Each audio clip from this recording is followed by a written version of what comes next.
It's time for the Rick Smith Show. Now, here is the voice of the working class, Rick Smith. And welcome, brothers, sisters, working class heroes. This is the Rick Smith Show. Thanks so much for being here today on the big program. Lots to get to, lots to talk about. Came across an article from Monday, grabbed my attention. Wall Street Journal headline, screamed, Supreme Court signals sympathy for cities plagued by homeless camps. Yeah, those dirty hippies are sleeping in the parks. Got to stop that. They said that the Supreme Court seemed ready to allow cities to crack down on these homeless encampments because the conservative justices questioned the lower court's finding that having these restrictions were unconstitutional and amounted to cruel and unusual punishment. And look, this is the thing that gets me. When conservatives talk about how much they love, and how much they care about, fill in the blanks, it never really seems to come to fruition. It's a lot of rhetoric, a lot of talk, very little action. They talk about that guy they like so much, and, the homeless, shouldn't we be helping them? The hungry, shouldn't we be helping them? The sick?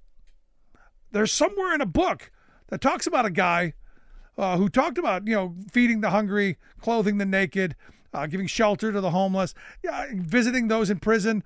There was a guy. They talk about him a lot. They just don't seem to follow very much. So it got me thinking about, if 2024 goes the wrong way and we end up with a Donald Trump in the White House and a conservative majority in the House and Senate, what would Project 2025 bring us? What kind of a future would our children have in conservative world? Because we know that they want to roll back civil rights protections. They want to make it like the 50s again. They are in the process of rolling back reproductive rights. So we're going to put women back in the kitchen again. They're all in favor of going after the LGBTQ community, put them back in the closet again. They want to deregulate and neuter government so that, wealthy and big corporations can control everything again. They want to go after healthcare and say, well, you can maybe get it if, you can afford it because we're going to privatize, profitize, and, rip away any help that the poor and the needy. Again, there was that guy in that book talking about helping the poor and the needy and the downtrodden, and then massive immigration crackdowns. Just a hellscape of bad.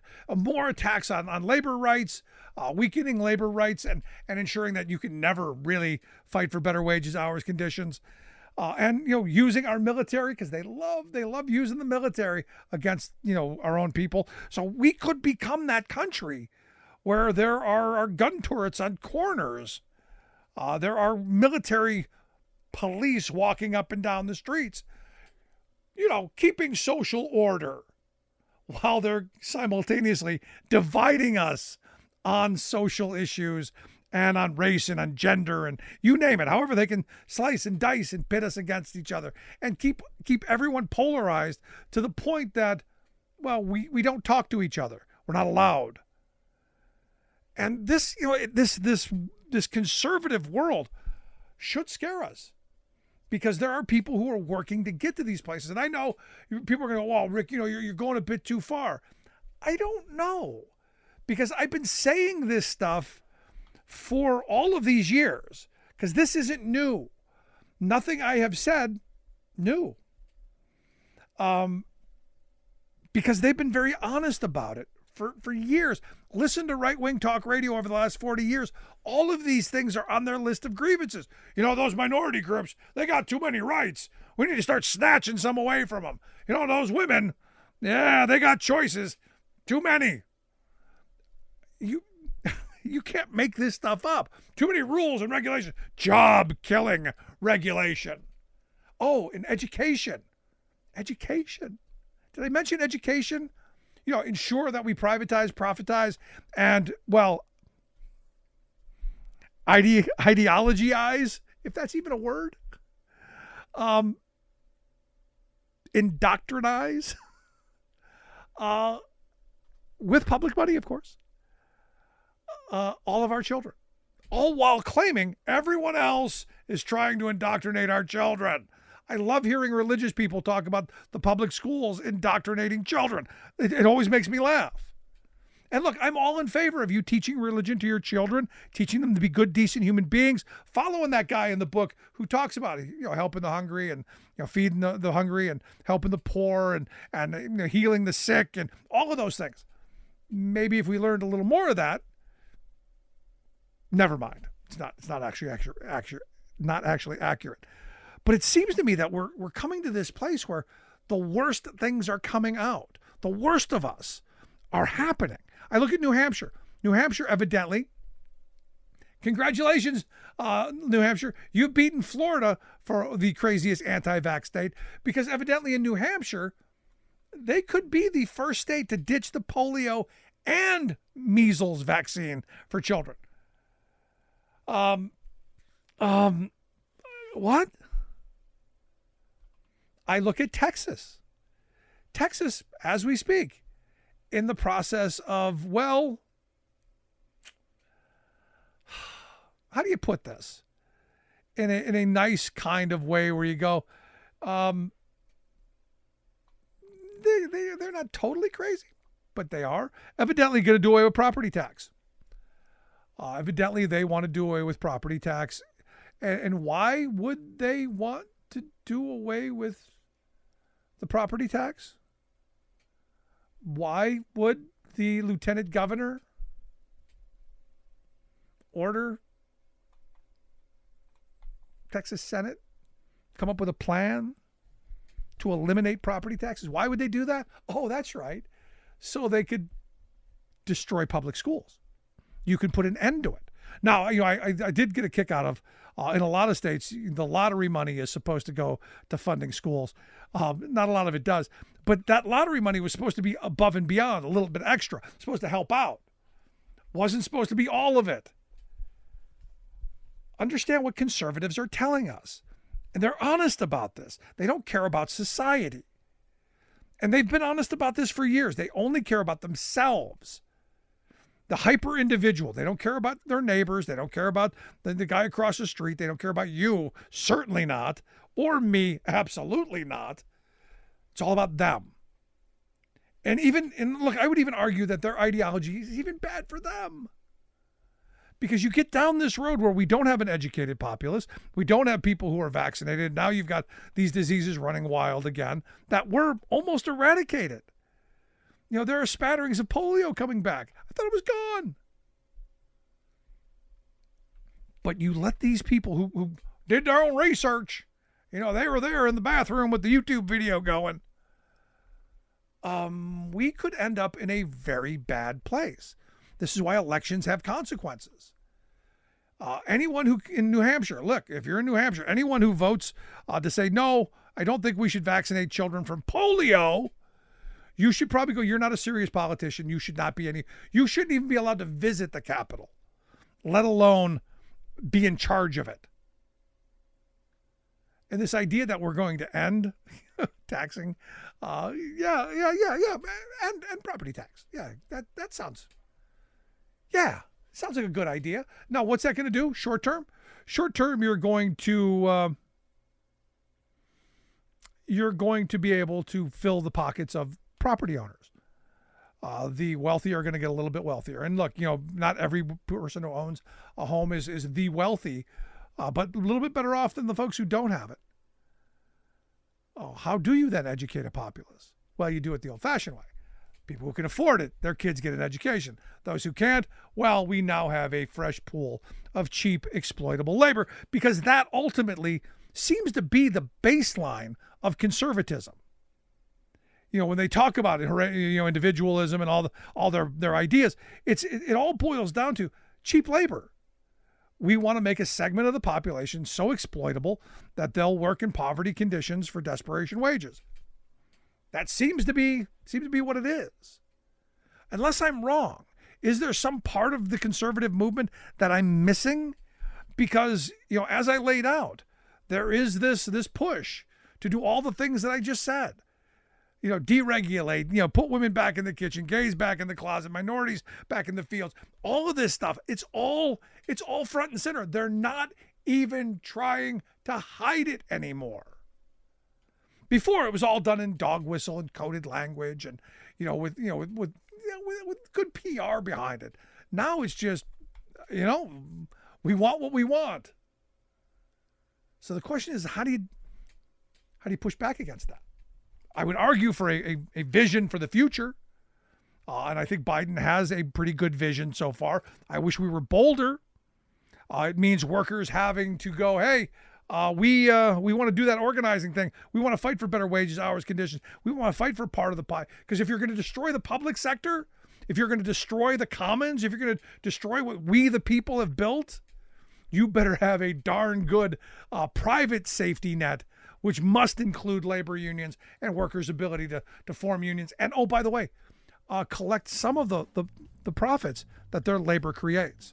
Because if we're going to totally deregulate, it's going to be more profit for the boss.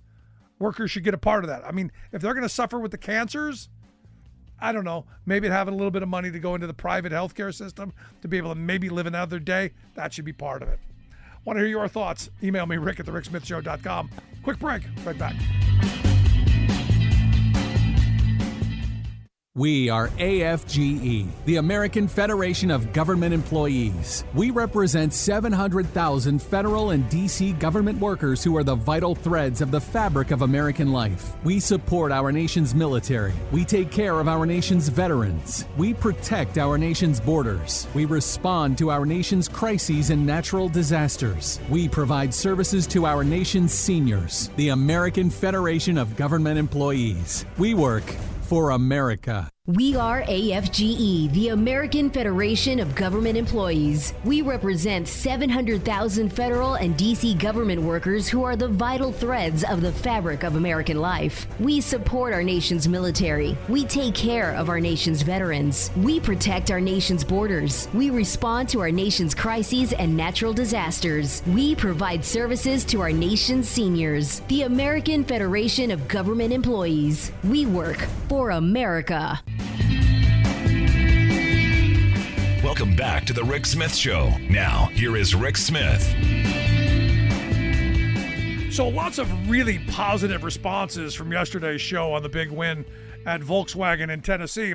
Thanks to our friend John Russell, reporter over at More Perfect Union, and Eric Loomis, our basic resident labor historian. They both spent a lot of time talking about really the historic nature of this victory and what it actually could mean. Could this be that spark that reignites organizing across the country and rebuilds that prosperity that the working class once enjoyed? I'm hoping, always hopeful. But if you missed any portion of that show, you can get the podcast, thericksmithshow.com, or freespeech.org, or you can check out the video.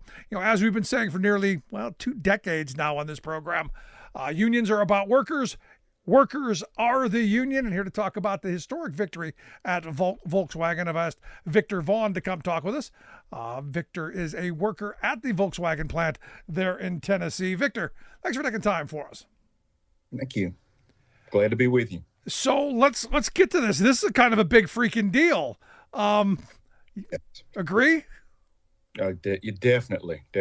This is a moment in history that people will remember for years to come. It's been awesome to be a part of this. Did you have any sense that it was going to be an overwhelming victory? Look, when someone asked me, I said, I think they're going to win. I think it'll be close. I did not in any way, shape, or form expect 73% of the vote to go that way. Did you? We expected it to be a little more than the 50+1 that everybody, thought we would get. We didn't realize it was going to be in the 70s. We were hopeful that if we could get 55 plus, it would be a good statement, but we wanted to really show a good showing, throughout the campaign. And by day 2, reality started setting in for us. Yeah. We started the sea of red shirts with the Stand Up UAW logo and future member on the back. And we knew then that, hey, something's big is about to happen here. And you did send a statement. I'll be honest, and it is a statement with a punctuation point at the end. Now, you were one of the volunteer organizing committee folks, so you were out there doing the pounding the pavement, talking to people, trying to convince folks to your side. What made you jump into that? Well, early on, when I first got hired into Volkswagen, I had a slight injury, like about day 3 or 4 of working. They called us industrial athletes, and we had to do a kind of a pre-regiment workout 1 hour before your shift for 3 weeks. Some people equated it to military boot camp training. I had a slip and fall on concrete while I was running steps, and we did hard impact.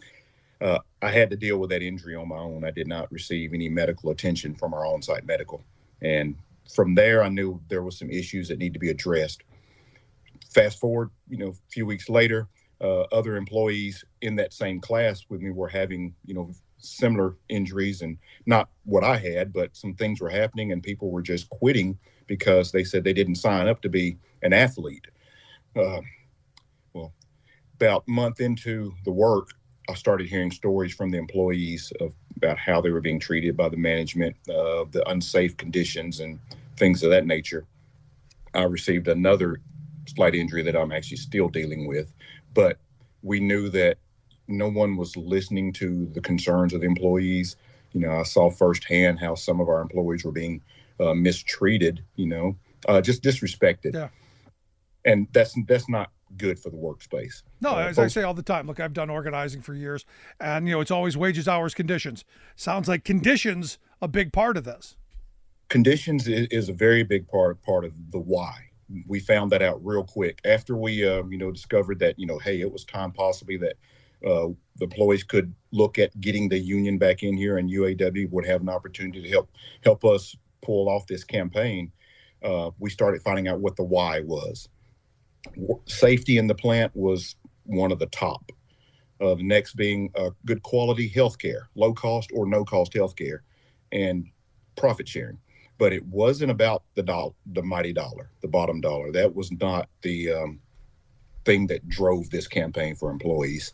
It was literally being recognized. There's lots of talent within our plant, and we wanted the management to know that your most valuable resource is walking around that plant. We're the ones that's building that car. We want to be a part of the decisions.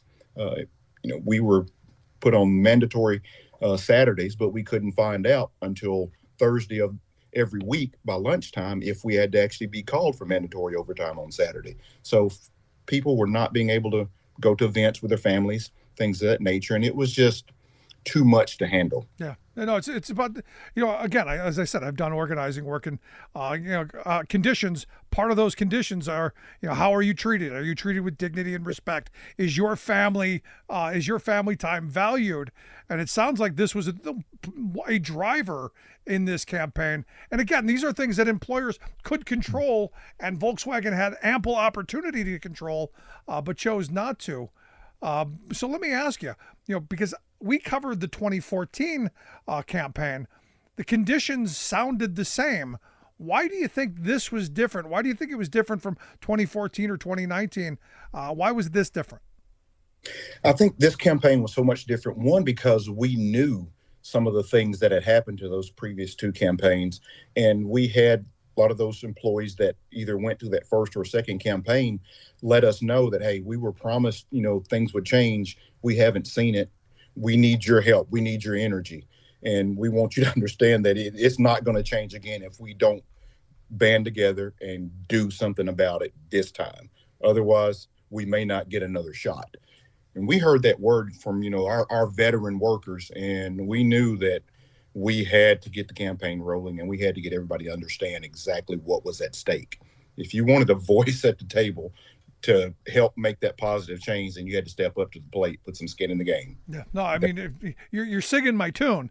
I say all the time, every CEO in this country has a contract.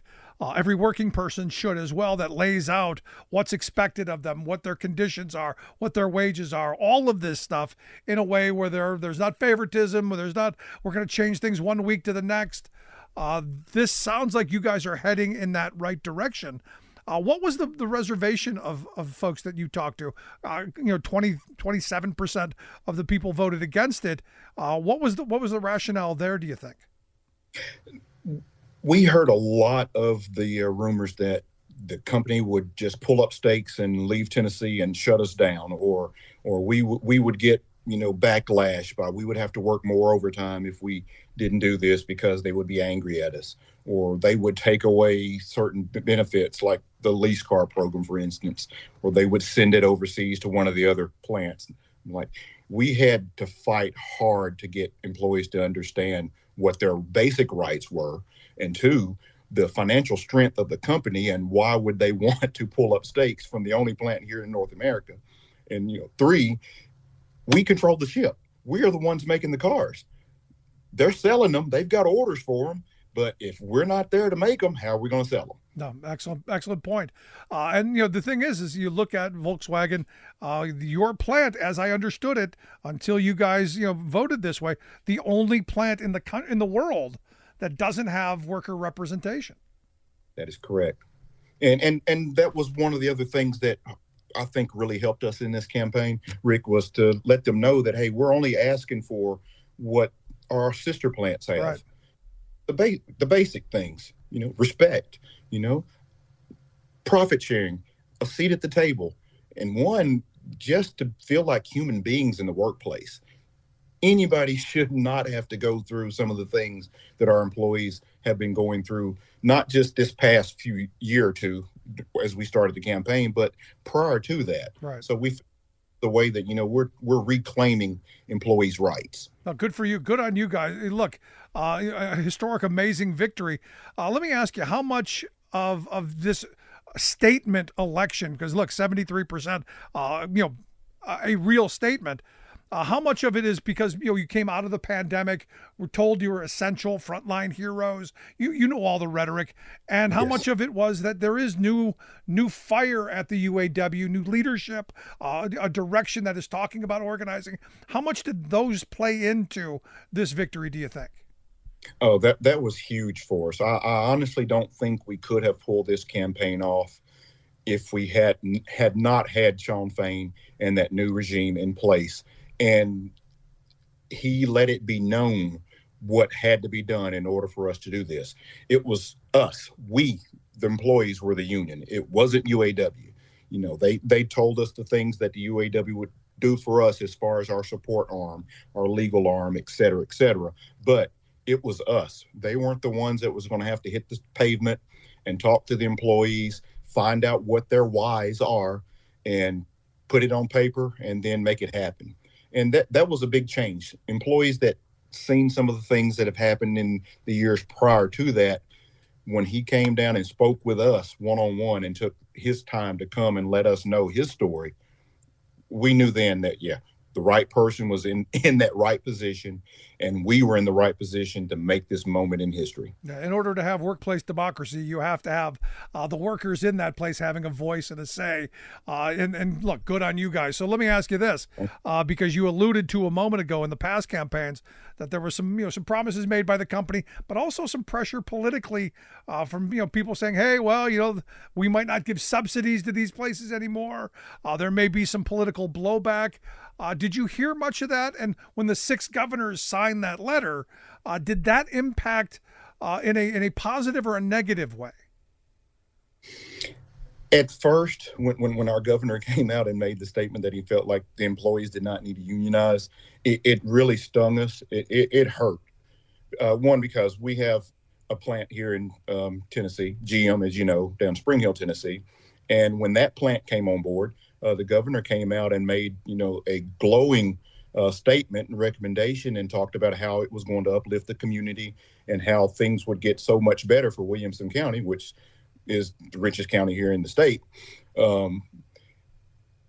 It worked, but we didn't get that type of, welcome or enthusiasm or boost that we could do the same thing for Chattanooga if we had that opportunity to unionize. Because, we told everybody from up front, it wasn't about the dollar. It was about the respect in the workplace. about the safety in the workplace, having a voice at the table so that we can create a better lifestyle for our families and ourselves. Amen. And thus, it would be cyclical for the community. We could give back more to the community, and we could literally be another Spring Hill, Tennessee, only better. And we did not get that type of support, and it really hurt a lot of the employees. And you can be moving in that direction to make that reality now. So let me ask you kind of the last line of questioning I've got for you, because the sentiment has been, at least most of my lifetime, that you can't organize in the South. So, workers in the South don't want unions. It's not important to them. This kind of pushes back. Do you see this as what I am hoping it is that spark that ignites across the South, where we put down the divisions of the past and go, really, it is about conditions. It's about dignity. It's about respect. It's about family. Do you see the potential of that happening? Yes, and it is already happening, Rick. Just take, for instance, the Mercedes plant that's going through what we're going through right now, Hyundai, and some of the other locations that are falling in line.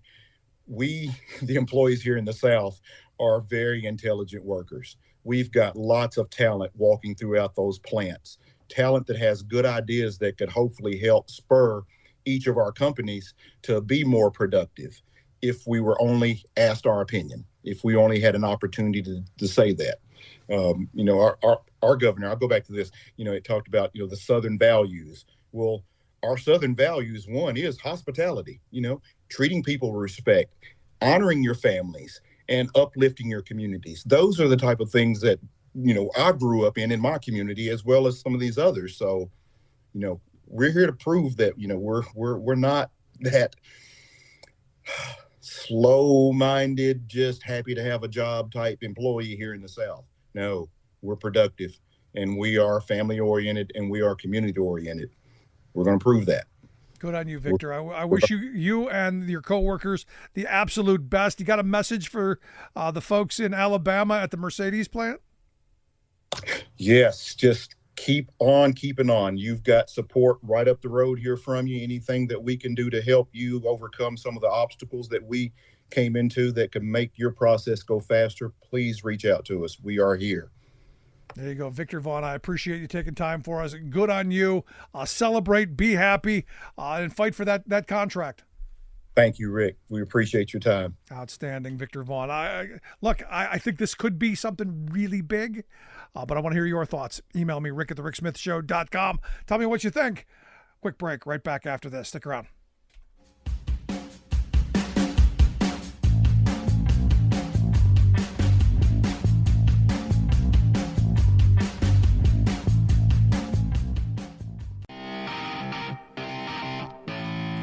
Welcome back to the Rick Smith Show. Now, here is Rick Smith. So last week, Ohio Senator Sherrod Brown tweeted out that Chinese electric vehicles are a national security threat. And look, this is something we've been saying for a while, not new, but he took it to a different place. He said, imagine these cars driving our streets, sharing information about our country with China on a whole new scale. He said, we can't let China collect sensitive data about our roads and who's on them. We must ban Chinese EVs. And it got me thinking, I hadn't even thought of this. But if you remember the balloons, how people freaked out about the fact that there were balloons flying around. Imagine on every street and in every driveway, a balloon. Imagine what that would be.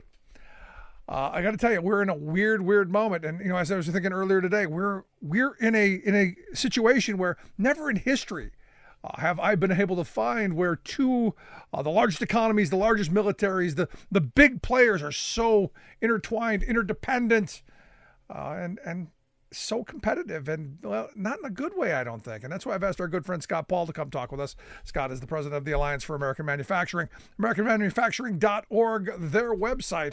Scott, thanks for taking time for us. Hey, Rick, it's great to be with you. So let's start with the Sherrod Brown comment. I mean, look, we've been talking about EVs being a national security threat for the manufacturing part of it. The fact that if we lose the auto industry, pretty much all of the rest of manufacturing goes with it. But he's taken it to this next level of, be very afraid of that thing that's sitting in your driveway, tattling on you with everything that you want. And if you're afraid of those social scores, this is the start of it. Yeah. The Senator Brown has a point, Rick. I mean, this is a major concern. This is an ongoing concern about a variety of different access points for the Chinese government to U.S. data, to citizens of the U.S. data, or even to the data of, say, dissidents or critics of the Chinese regime who happen to be in the United States as well. And I want to tee this up first by saying that there are valid reasons to be concerned. We know that at every opportunity, the Chinese military hacks into databases to try to gain information about Americans, okay? And the, Americans who are active in spaces, policy spaces that they care about. So that's number one. Number two, there is a precedent for the U.S. government being concerned about this. I mean, there was a dating app, well, it still exists, called Grindr, which was popular, was owned by a Chinese company, and the U.S. government forced the sale of it to a non-Chinese company so that it could stay operating in the United States because there were concerns about data collection and the sensitivities there.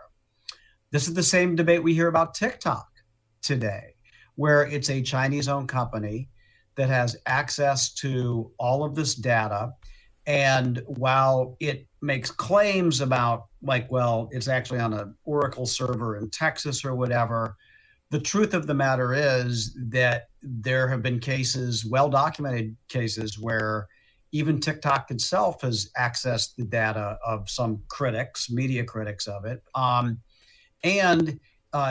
a Chinese company, it has to answer to the Chinese government if the Chinese government were ever to make such a request. And then just the final point to tee up this conversation is the other reason why we should be concerned about this is I am sure you've seen some of those videos about how to hack into a vehicle remotely, these connected vehicles, whether it's internal combustion engine or EV, because everything is wireless and everybody has, it's a smart car. So it's sending data back to the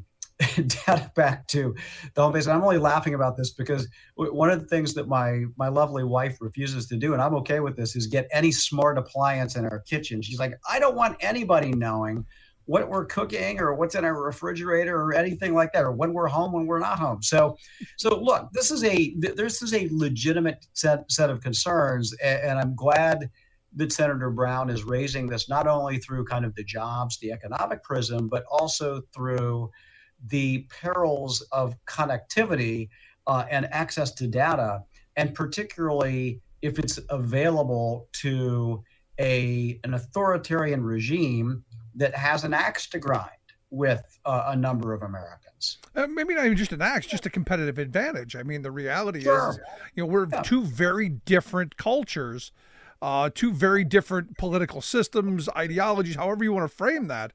And, I was sitting thinking about this today before we talked, and I can't think throughout the history of humanity where you've had the two largest economies on the planet, the two largest militaries on the planet, the two largest exporters on the planet, is intertwined and is dependent as we are. And look, I think China's dependent on us as well as we are. And I think we saw that during the pandemic, just how desperate and dependent we are on them. That's not a good place to be. At least I don't think so. No. First of all, it is not a good place to be. Second, I completely agree with you. It is rare, if not unique, that you have powers that can shape the outcome for the world, who are the two largest economies in the world, who have such a deep although one-sided, trade relationship. And I think that is that's unique. And also that we're in an era where there's such sophistication of products that there's a ton of parts. That didn't used to be the case either, right? And so there's more to, there's a bigger playing field, so to speak. And at first, the theorists thought that this would be a good thing, that because of this interconnectedness, that the two countries would come closer together politically. The Chinese would be exposed to democratic norms and want to embrace that, and the government would respond to the will of the people. Well, that didn't happen, and now the Chinese government can weaponize its supply chains, and the U.S. depended on them. And here's just one little aspect of this. If you're looking at the lithium-ion battery supply chain right now, and these are going to be both the power storage and the power generation devices of the future, right? And they're here now, but they're going to be even more ubiquitous in so many of the categories, whether it's processing or some of the materials that go into it, like lithium or graphite, or any of that. It is, in some cases, 90% of the world's capability is in China. So it's not just us, it's everybody else too. And that kind of concentration is very difficult. But it is not to say, and I guess here's the thing, that, our companies are, especially the large global multinational companies, they want to keep things generally open with China, but they are certainly capable of finding alternate sources if they need to. Okay. And so it's not like they're helpless children. These are well-resourced companies that can figure out alternatives to China if there is more pressure to do that. And I honestly think that there should be, because I do think that kind of dependence is not a good place for the United States of America to be from an economic or a national security point of view. Now, you mentioned something a moment ago that got me thinking, because I go back to the era where they were selling us on this idea that, the Chinese are going to be like us. And I remember going, no, I don't think the communist government's going to allow that. They don't have the same freedoms, the same culture. It's not going to happen. And I remember arguing, 20, 25 years ago that our arrogance is going to get us into trouble. Arrogance with a healthy helping of greed. I think that's why we're here. Do you agree or disagree? Yeah, I do think that is so true, that there was such confidence in this idea that exposure and economic openness would beget more civil liberties and openness in China, in other areas. And the Communist Party has made sure that hasn't happened. Right, but here's the thing. I agree with it on paper, Scott. I agree with it on paper. On paper, everything's perfect. Every when I coached football, every play I drew up scored a 100-yard touchdown.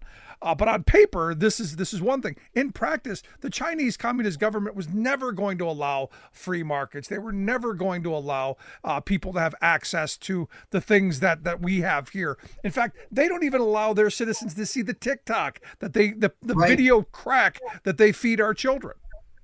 Yeah, or any of our social media apps, by the way. So not just including TikTok, but like Facebook and others too, because they don't want that. And there's a great firewall, and you can't get any information that Westerners get about the world. Basically, it's all spoon-fed by the Chinese government.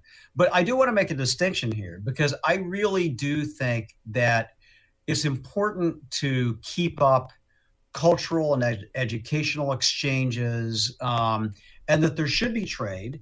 It should be reciprocal, and it shouldn't ever put the United States in a bind. And so the idea of completely shutting us off from China, I'm not in favor of. No, of course not. And there might be some people who are. I'm definitely not in favor of that. But we also have to be realistic about what the economic relationship is and what the limitations are. And the need to find alternate sources, preferably here at home, but if not with our allies and others, so that we can unwind some of the vulnerability that we had. Because the connected car example is a perfect fit, because there are some people who want to make sure that Americans have access to Chinese EVs, whether they're built in Mexico or China, elsewhere in Asia, or even someday in the United States, maybe. And it's just a very bad idea because of that subservient relationship that those companies have to play to the government, the authoritarian government in China. And we know that information and data has been weaponized in the past. So this isn't just like an academic exercise. Like, we know this is a credible threat. Yeah. Now, look, I'm not an isolationist, and I've said this 1,000 times. I'm a protectionist. When I leave my house, I lock the door. I'm not an isolationist. I didn't build a giant moat around my house to keep everybody away. You can come knock on the door, and I can let you in, but you don't get to just walk in. And sadly, what we've allowed the Chinese communist government to just walk in, and not just walk in, but kind of take over. You look at a lot of the farmland that's being bought up, a lot of the companies that we've not lost. We know where they are. They're there. So we've been really dumb in some ways. And again, I go back to arrogance and greed, getting us into this mess. So the question then becomes, how do you decouple this? I mean, President Biden is talking about tariffs. You got Trump, who was talking about, I think, I forget, triple the amount of tariffs or whatever it is. Is that the way forward? How do you see this decoupling, if you will, happening? Or just, is it about holding China accountable to what we've already agreed to? Yeah. Well, it's a really good question. And if there was an easy, one size fits all answer, we would have done it by now. The fact is that it takes some level of sophistication, and it takes a multi-pronged approach. And certainly tariffs are one aspect of an approach that can disincentivize imports coming from China and scatter them elsewhere, hopefully to the United States, but if not, like our allies or our free trade partners as well. But at the same time, Rick, it's not like that investment is going to happen by itself in the United States just because of tariffs on Chinese products. Right. And that is what I think makes the Biden industrial strategy more credible, is that we're actually going to invest in those areas where we know these are going to be the economic battlefields of the future, and we want to be making this stuff. And in many cases, we are way behind, whether it's solar or EVs or what have you, batteries, and we have to play catch up. And the other thing that we need to do is to enlist our allies so that they understand what we're doing, and that they ought to be joining us rather than trying to play us and China off of each other. And so I think that's important as well. And finally, our citizens need to understand what's at stake. There's a lot of people who utilize TikTok who probably don't give a second thought to what's happening to their data or the vulnerabilities, or just like, if they were utilizers of Grindr or sitting in a car or anything that has connectivity, you have, you scroll through the terms and conditions and you clicked, I agree, because they were like 50 or 60 pages, and you have no idea kind of what your exposure is. And so that's really important for people to understand how, and to take more personal responsibility for their own consumption and their own data privacy as well. That's got to be a part of this, part of the solution. No, I'm glad you brought that up, because it was one of the things that I wanted to talk about. I think the Biden industrial plan, while in its infancy, is a step in the right direction in reshoring manufacturing, because how I think you combat this, and you're right, there's no simple silver bullet solution, but you do it from a position of strength and the ability to produce your way out of this, not out of dependence where we've been. So this idea of doing things out of strength, having a commitment to doing that, and then I would argue, as you put a call to action of we the people going, hey, I don't want to everyone walking in lockstep, but some concern of the jobs that are there, might be yours, might be your neighbors. I don't know. We need to be thinking about this stuff again, because I look at, if Chinese EVs come flood this market, the auto industry is done, and with it, lots of manufacturing, and then sadly, your national security base has just gone away. Yeah, that is exactly right. And we have a long way to go on that road. It is so easy right now to just, if you have a smartphone, to open the App Store and to download TikTok or Shein or Temu, these Chinese companies, and to buy from them or to share, and not give a second thought of what the consequences are either for you or for our economy. And so that's why we need these policy solutions, but also to kind of socialize this idea that we have to take more responsibility for this, and we all have the tools to do that. Yeah, last question I've got for you. We've been talking about this for a while. You and I have been talking for, 15, 18 years now about this stuff. Think of just how fast the transformation of our economy, the transformation of the globe happened because of bad policy. When was PNTR, Permanent Normal Trade Relation, PNTR? When was it? It was like 1999, right? Yeah, it was passed in 2000, and China joined the WTO in 2001. We're less than 25 years into this, and look at how much has been done. We got a lot of work ahead of us. But Scott, I appreciate you taking some time for us, sharing some thoughts. Look forward to talking to you again real soon. Yeah, appreciate it, Rick. Thanks so much for having me on. Anytime. Our good friend Scott Paul. Check out the work that they do over at the Alliance for American Manufacturing, americanmanufacturing.org, the website. We will get links out on social media. Want to hear your thoughts. You concerned about the EVs in your driveway collecting data, or is that too conspiratorial? Is it something you would hear on the right? Sadly, I would agree with. It worries me. Right back after this.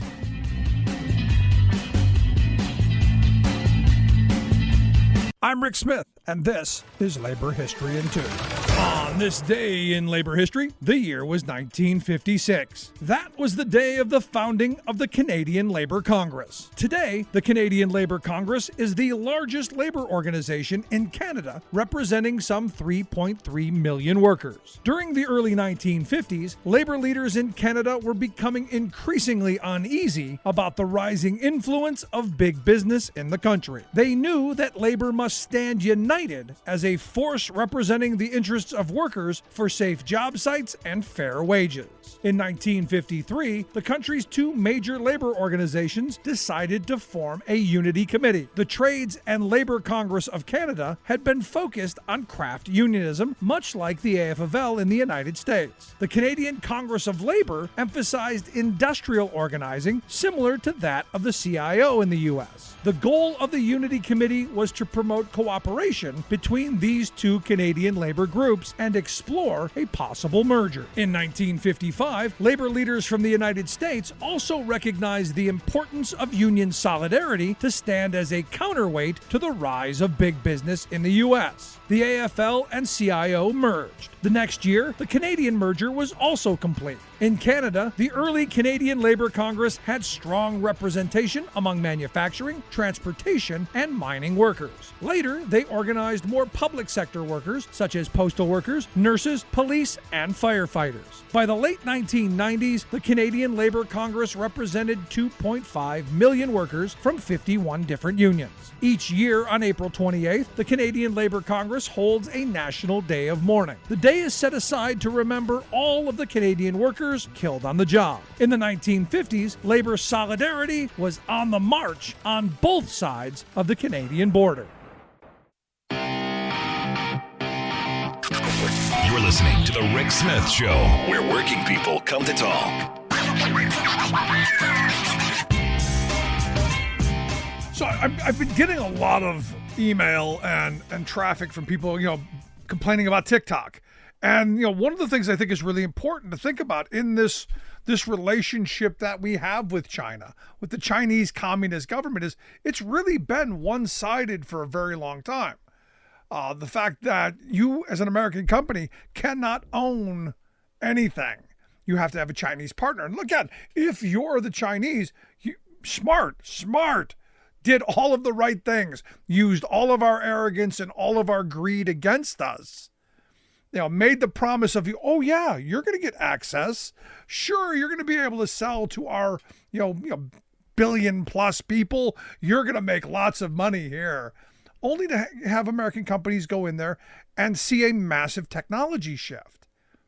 And, just the other day I was talking with my son about, this massive transformation. It wasn't all corporate interest. Walmart played a huge part of this. And, I remember I had, former Senator Byron Dorgan on the program who wrote a book, I guess it's going back about 15 years ago, where he said, look at the Huffy bike.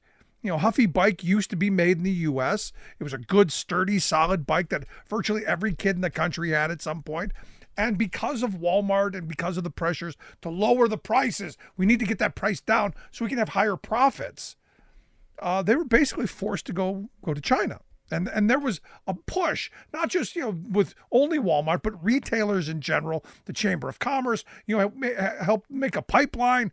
It was a massive move. And very quickly, look, 25 years in the grand scheme of things, not very long. When you think about just how fast we lost our manufacturing base, just how fast communities were devastated, and with nothing to help shore them up. And this is where my frustration is. You look at all these bad trade deals, they all had trade adjustment assistance in them because they knew, well, we're going to lose jobs, but rich people are going to get richer. And you go, but Rick, this was a bad system. Yeah, for you and me. And it's like all of this stuff that working people have been sold my entire life. If we just give rich people all the money, it'll someday trickle down to us. And what we found is, no, their insatiable appetite for more, their greed knows no bounds. And we've created the largest billionaire class in the history of civilization. Just as, these trade deals, these were supposed to be about making, this is going to make consumers' lives so much better. For about that long. What it was really about is making corporations an enormous amount of profit. And it did that. Problem is, the Chinese weren't willing to be everywhere else and allowing U.S. companies to come in and produce portions of a product. They wanted it all. And they wanted the technology because they eventually wanted to do what they have done, which is retro-engineer or just steal the technology outright and make their own stuff with their own names, their own workers, their own profit margins.